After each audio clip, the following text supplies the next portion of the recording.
Hello and welcome to Off the Shelf Reviews. I'm the Knight Rider. And I'm Gary. And today we're taking a trip back to 1979 for George Miller's Mad Max. Iain, why don't you give us the synopsis? Well, the story follows Max Rokitansky, played by Mel Gibson. Max is part of the main force patrol that polices the highways of Australia set in the near future. Their job is to try and keep the crazed bikers and drivers off the road. But Max ends up upsetting a known gang, and they end up taking it quite personally. A few bad things happen to Max, and he ends up going quite mad. This was my first introduction into Australian film. I had really no idea what to expect other than some funny accents. Can you make it? We'll make it. Move over. Root! I'm driving. Not this again. I've been assigned. Needless to say, when the film was released in America, it was dubbed. I am the Night Rider. I'm a fuel-injected suicide machine. I am the Night Rider. I'm a fuel-injected suicide machine. And that was because they didn't think Americans would be able to understand English with an Australian accent. But recently when the Blu-ray was released, they actually have both the audio tracks, so you can listen to both. Now, it's known that Mad Max was made on a very low budget, and it was edited, I believe, in the director or the editor's bedroom on a homemade editing software that was put together just to edit this movie. The film also didn't do very well when it came out in America. It made most of its money back in drive-in theaters. Yeah. And you can only imagine that they used to have speaker systems put in on the outside of the car, so the sound quality would have actually been pretty poor then, even though the sound quality is pretty poor for the original version. Base forehead, twin overhead fan, 600 horsepower through the wheel, with the blower. With the blower. Oh, it's his meanness, but the music and the bitch is gone too loud. He's in a coma there. Loves it. This was also the acting debut of Mel Gibson. Who's Mel Gibson? Oh, it's hard to fathom. I can't believe you forgot. He's kind of off the radar right now. But a little backstory here is that Mel Gibson actually turned up to the auditions, not to audition, but because he turned up with a friend who was. And Mel Gibson apparently had been in a bar fight, so his face looked pretty mangled. So the casting director was like, "We need freaks. Mel Gibson, you are a freak. Come back and be one of our biker gang." So he turned up a few weeks later after his face had cleaned up, and then they were like, "Read this part instead." And the rest is history. Mel Gibson's career has gone from this point at Mad Max from strength to strength to strength, where he became a household name, where he was William Wallace in Braveheart. Yeah. He was crazy in Lethal Weapon. Hey, you want to see crazy? I'll tell you. Then, of course, his career sort of took a plummet, where he took a starring role in Beaver. We reach a point where in order to go on, we have to wipe the slate clean. All the way up until Machete Kills, Expendables 3, and perhaps Machete 3. Yeah, Mel Gibson's kind of gone off the deep end. You'd say he's gone a bit mad. Yeah. I love this movie. I love this series, and the main reason why we were planning on reviewing Mad Max is obviously with the release of Mad Max Fury Road coming out this year, obviously directed by George Miller. But this is where it all started. I remember watching Mad Max 2, The Road Warrior, as it was released over here, and seeing the opening intro for that film with all the flashbacks to the first film. I was just like, what the hell's going on? I need to go back and find out, you know?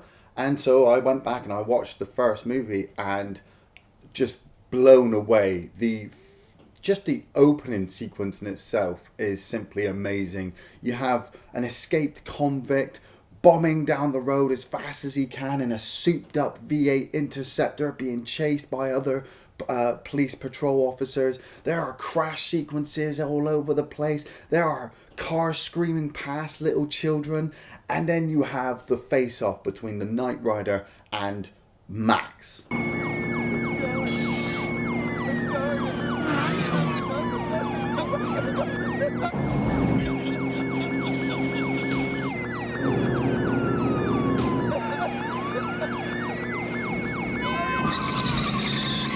And I love the way that Max is just so cool and so calm when he's behind the wheel of a car. You know, his talent, he can't shoot thousands of bullets out of a gun without reloading. He can't beat the crap out of hundreds of people with just his bare hands. He can drive.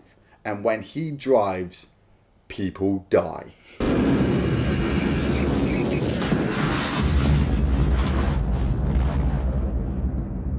I get the impression that it's almost a lawless society. Yeah. Because it feels like it's on the precipice of an apocalypse. Yeah. It doesn't feel like doomsday has arrived. It doesn't feel like society is completely broken down, because there's still lawyers and there's still mechanics. Yeah. And there's, you know, it still feels like society is carrying on. It's bimbling along normally. Whereas if you jump to the second film, it feels like there's been a nuclear fallout and everything has gone to total shit. But in this first film, it kind of feels muddled. It's like, is it an apocalypse? Oh, well, there's still people doing their normal routines, and people are still worried about money and other things like that. So the film does feel a little bit wobbly in terms of what's actually happening in the entire world. See, I reflect back to the classic film On the Beach with Gregory Peck, and the fact that Mad Max is set in Australia.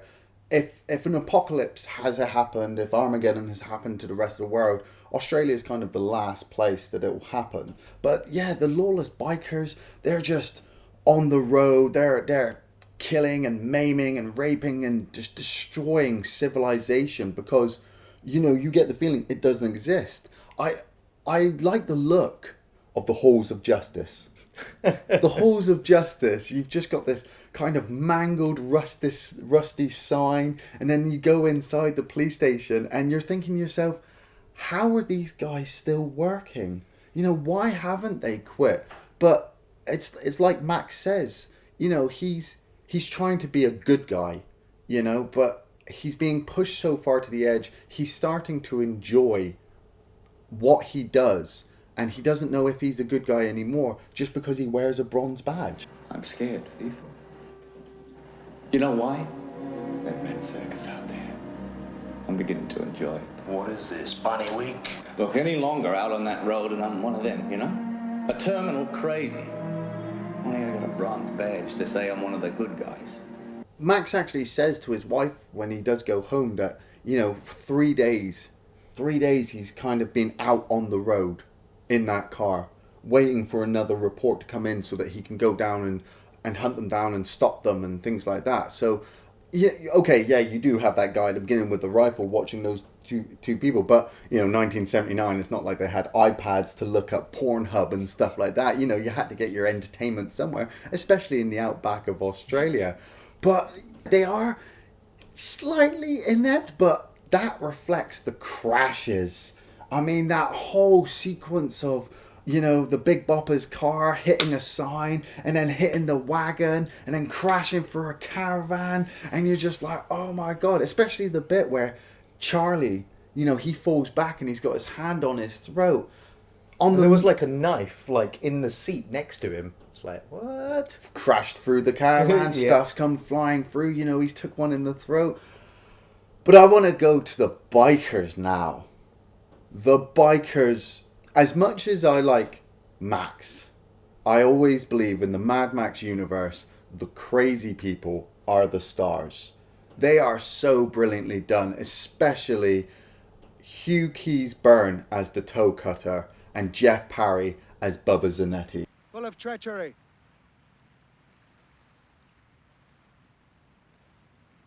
The bronze, take our pride.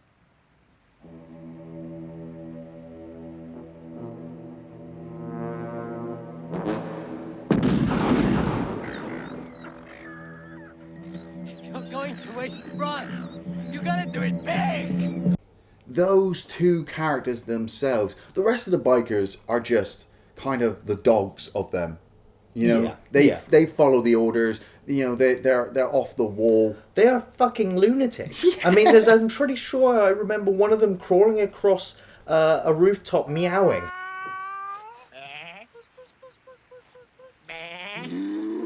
There's another guy in really tight red leather sort of pants who's just uber camp. And you're just like, some of these guys are really demented. Oh, push me, shove you. Oh, yeah, says who? Push me, shove you. Oh, yeah, says who? Push me, shove you. Oh, let me shove you. Oh, yeah, says who?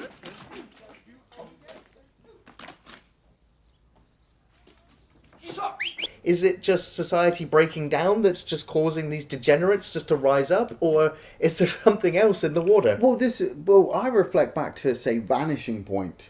I You was know, going to bring up Vanishing the Point. driver in Vanishing Point, he's on the edge. See, Kowalski was also a retired police officer who's also no longer got a family, who is on the edge, who just decides to fucking drive. Yeah. And yeah, he's the last American hero. Whereas for me, it's sort of, if Kowalski's driving this way, Max is driving the other way. Yeah, and which one of them is going to turn?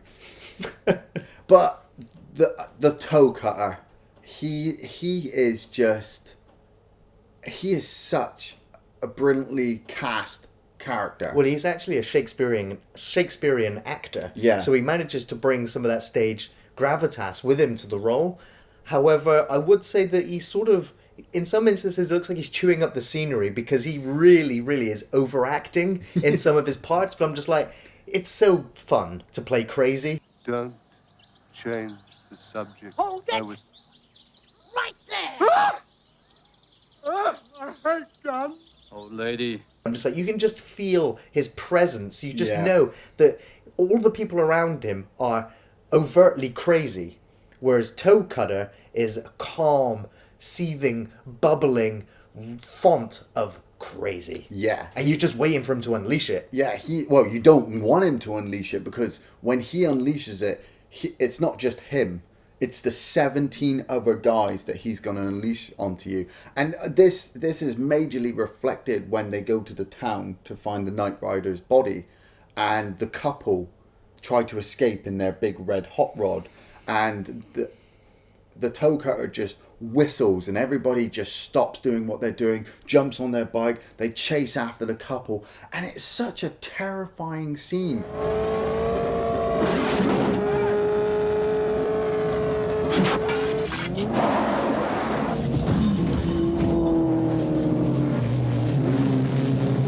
So brilliantly filmed by George Miller. The way you just see them release all of their rage and anger onto this car, and obviously they kind of rape the young couple.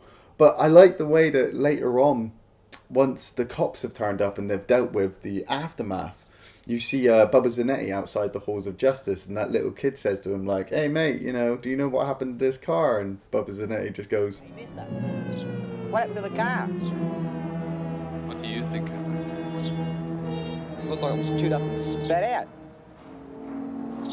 Perhaps it's a result of an anxiety. "Yeah."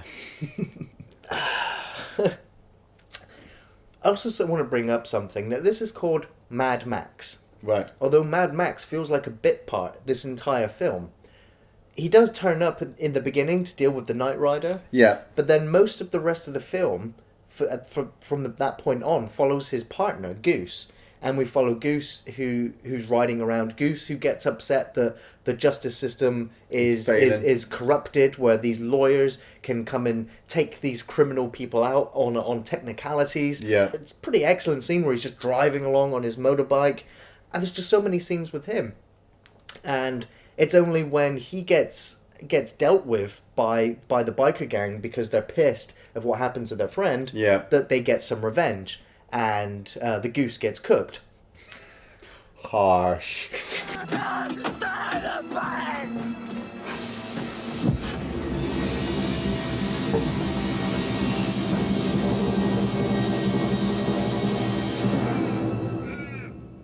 We see Max in the hospital with some of the other police officers, and he sees the charred remains, and it's a kind of a dodgy kind of shot where it just quickly zooms in on Max's eyes. And there's that weird flippy transition, yeah.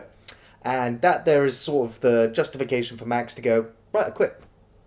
Yeah. I don't want revenge. I'm just done. I'm getting out of this system. I'm going to get my wife and my child, and I'm gone. I think with that, though, Max always needed a reason to get out because he was enjoying it too much. And he was only really doing it to protect his family and his friend. But once, obviously, Goose is injured and almost dies, or does die at some point, you know, Max is then faced with the decision of, do I want to get revenge or do I want to look after my family? And obviously, it comes to a really... I like the well-acted scene that Mel Gibson does with the boss, Fifi. I love Fifi. Fifi's just awesome. And, you know, and Max is there like, here's my letter of resignation, but I'm coming to tell you I'm not doing it anymore. And Fifi tries to explain to him, look, people need heroes. We need you. You're the best. You get the job done. And Max is just like, I can't. Save me the sales speech. I'm done. I ain't coming back. I'm done. and a lot of people do say this is the part in the film where it does kind of drop, where Max gets into the van with Jesse and Sprague, and they go driving. They just go off on their little holiday.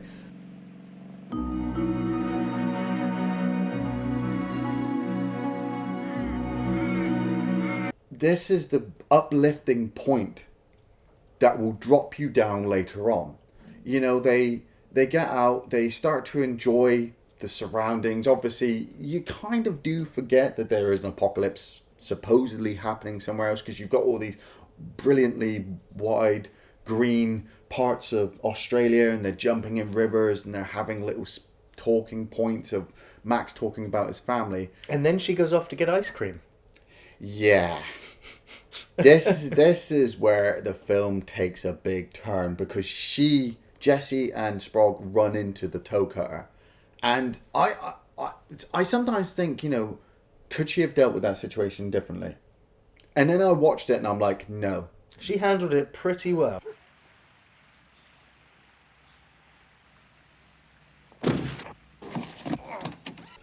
But the bikers follow. You see the camp guy, he's got a chain, and he's just like, yeah, I'm going to wrap myself onto the car. And, yeah. Candellini. I think his name's Candellini. Candellini wants his arm back. But on such a low budget, it's so tense. The action scenes, you do feel the character's peril. Yeah. You feel for her when she is surrounded by these bikers that are attacking the car. She's got her child there, and she is hightailing it out of there. Yeah, yeah. And she picks up Max, and they take off again. Being filmed on such a low budget, you know, okay, we do want massive, huge car chases and action sequences like we see in Mad Max 2 and 3, and definitely in Fury Road, but... Well, I mean, the film almost steps into the horror genre, where you have his wife just sort of bimbling through the woods for a while, and she gets paranoid that she's being watched, or we're aware that she's being followed. Yeah, yeah. And she goes to the beach, and she's completely on her own. She goes for a swim, and I'm like, okay, I'm waiting for the biker gang to come out of the woods and attack her now that she's got nowhere else to go but into the ocean or onto the beach where they are. Yeah, yeah. And she goes to sleep, and I'm like, okay, now they're going to pounce on her while she's asleep.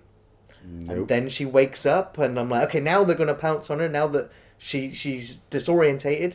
Nope. Now she's making her way back through the woods and on her way back to Max. And I'm like, now they're going to grab her. Nope. They're just going to watch her from the woods. I'm like, how long have they been watching her for? They've been watching her all afternoon. Yeah, but that's like you said, it builds up the peril, because the bikers want to torment the people.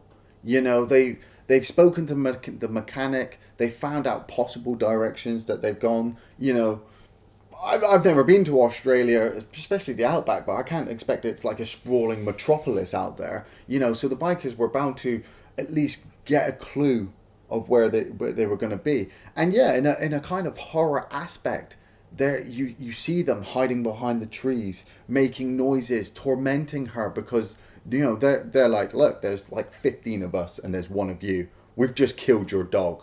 And I do love the little fact, the little jump scare that it has, where she runs up and she bumps into that guy.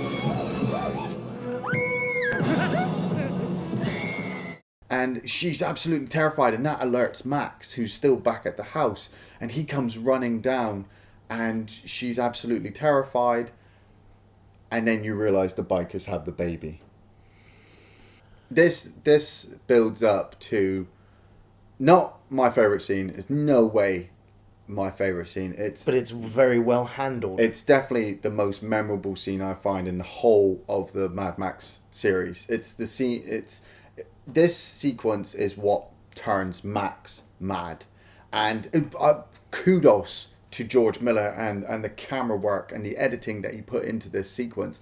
It's where, in the kind of Charlize Theron Prometheus kind of joking, she jumps into the van and she drives off with May and the baby, and the van starts to break down, and she jumps out and she starts running down the road, and obviously just like Charlize Theron and in Prometheus, you're thinking, well, why don't you turn left or right, get off the road? But obviously in a fearful situation like that, you don't think like that. You're just you're panicking, you just want to get away, you just want to be saved by somebody. But it's the long shot of the bikers coming down, and her running with the baby, and then it cuts to the bikers following, the rev of the engine, and then the shoe and the ball hits the floor, and it's enough to make you throw up in your seat. It's just awful, and it's so well handled. It's almost just two shots, just them approaching, and then the other way where you don't see the collision or the impact or anything like that. You just see the bikes carry on down the road, and you know what's happened. And then when you see Max running up the road,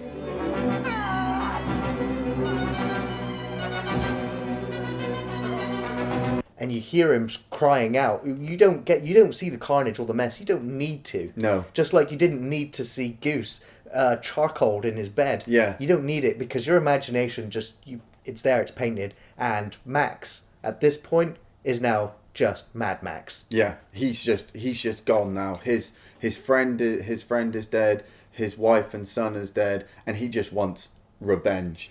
And he goes back and gets the car from earlier in the film, which was the Knight Rider's car. Yeah. And he's just on the road, and he's got the shades on, and you're just like, he's coming for those bikers. Yeah. And it does build up into a pretty epic scene where the bikers are stealing gasoline from a truck. Yeah, I love that sequence. Yeah. Just love the way they've distracted the driver by one of their friends driving really slow, and then you see them all jump onto the back. They pole vault over. Yeah, and they just start siphoning the gas, and then you cut to Max watching them, and you're just, it's weird because I kind of feel tense for the bikers now, because I'm like, you're all pretty fucked. He's gonna get you. You've pushed this man to the edge. He doesn't care if he lives or dies now. He's going to make sure that you don't live after this sequence. It's very much a Punisher origin story. Yeah. You've had everything taken away from you. You've got nothing left to lose, and you're just filled with this vengeful spirit that's gonna cleanse the town, basically. Yeah. I like I said, I love George Miller's filming and editing for these crash sequences and race sequences, because you have that shot of Max speeding up behind the bikers. I love the way to emphasize him going really fast, they just sped up the footage. Yeah. I just love that. I love the old school kind of, we need this to look a certain way, let's just tweak the footage a little bit. But he drives up really fast, he separates all the bikers start chasing after him, he pulls over that bridge, handbrake, skid, turns around, and then he just comes right back at the bridge, and the bikers stand no chance.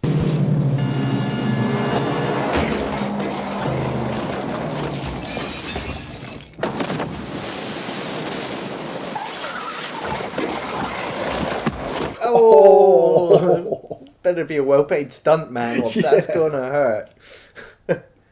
Ultimately, as well, Max is kind of, just like the bikers were tormenting Jesse and the couple, Max is now tormenting the bikers. He leaves those two. I love how he does that. He's able to sneak up on the toe cutter and leave those two pictures inside his helmet, and then go off and then come back. And I'm just like, why don't you just wait outside? As soon as he stepped out, go blam with the double-barreled shotgun. But I just love the way the toe cutter picks up his helmet and he finds those two pictures, and you know he looks at them and he's looking around and he knows what he's done, and he's looking for. Well, he doesn't know it's Max, but he's like, somebody's watching me, and I'm just like, yeah, now you're fucked.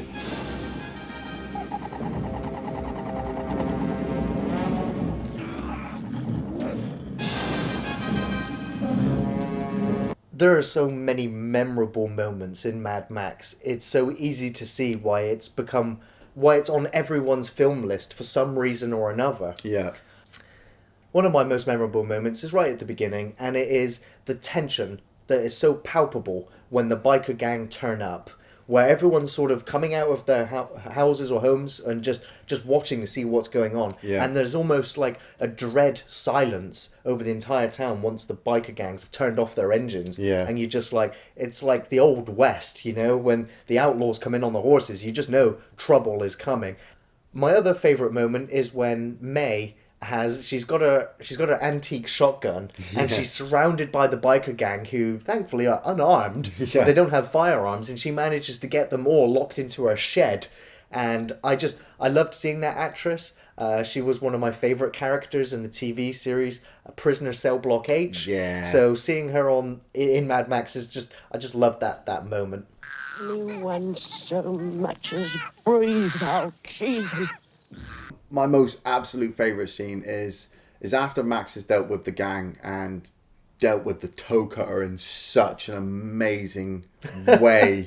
It's just, it's pretty grim. Yeah, it's crazy. I love the way how he's flying up and he takes his goggles off and his eyes pop out quickly. Yeah. You know, but it's the fact that Johnny the boy, who is another member of the gang, has kind of been instrumental in pretty much everything that they've done. Yeah. You know, and has kind of left the bikers to deal with all the situations, and he escapes just at the end, and Max is doing his long drives, and I love those sequences as well where he's driving in the rain and the saxophone is playing from the beginning, and he's kind of reliving the memories, but he's just driving, you know, he's just trying to stay awake at the wheel, and he comes across Johnny, who's trying to steal the boots off of a dead guy. Yeah. And Max handcuffs Johnny's ankle to the van and sets up a lighter with the fuel and chucks him a hacksaw and says, you know, It'll take you 10 minutes to hack through it with this.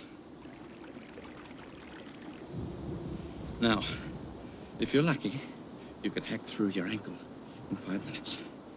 Go. And it's just so tense because you can see Johnny is just kind of, one minute he's pleading with him to let him go, the next minute he's just like, I'm crazy, you're the stupid one, and Max is just absolutely quiet. It's just so calm. Yeah, it's just so brilliant to see Mel Gibson just like not saying anything. He just holds the screen so well. But I love the scene mainly because I'm a big fan of the Saw series. And the directors of the Saw series saw that sequence and were like, we need that for our film. So it just pays so much homage to George Miller and Mad Max that somebody watched their film and went, we're going to take that scene and stick it in our film. And whenever people ask, we're going to say, Mad Max is where we got it from. And it's just so brilliantly done, the fact that when Max just drives off, the music's building, you're just waiting, you're thinking Johnny's going to come running out like, oh, or something, but you just, blam! I do recommend Mad Max. You want to watch it for the car chase sequences. You want to watch it for the tension and the drama that is in the film. The music score for the action scenes really ramps up the adrenaline. Yeah. You feel like you're traveling at 100 miles an hour in these cars, and when the shots are being fired and when people are getting killed, you're there. It is intense. However, there are a few lulls in the movie where the music is just terrible. But it's the tranquil, quiet moments of the film. Yeah. And so it is in stark contrast with what else is going on. There are so many memorable moments. Mel Gibson is brilliant as Mad Max. The biker gang are they're phenomenal to watch. They're so interesting. Each one of the characters, even if they're just in the background, Yeah. you really believe that this is a biker gang, and they actually were a biker gang. The film does end very, very abruptly, where it's sort of just you're expecting just a little bit more closure, and it's credits, and you're like, oh, time for the second film then. It will leave you with that feeling of it's time to watch the second one, and then by the time you're into the second one, you know you're doing the whole trilogy. You just can't stop. Yeah. Definitely check out Mad Max, especially if you've never seen it before. Yeah, same with me. If you've never seen Mad Max, if you've never seen Mad Max and you've been caught up with the trailers for Mad Max Fury Road, go back and watch the original. Like Gary said, by the time the first one ends and you're just going down that highway, you're going to be going into Mad Max 2. At the end of Mad Max 2 and you see Max just stood there on the road, you want to know what happens to him and you want to get into Mad Max 3. Once you get into Mad Max Beyond Thunderdome, it's not as good as the first and second ones, but it's still Max. It's still a post-apocalyptic future. It still has some really good characters and some brilliant action sequences, and thus it will take you into Fury Road. But go back, watch the original, and just love George Miller. Thanks for watching Off the Shelf Reviews.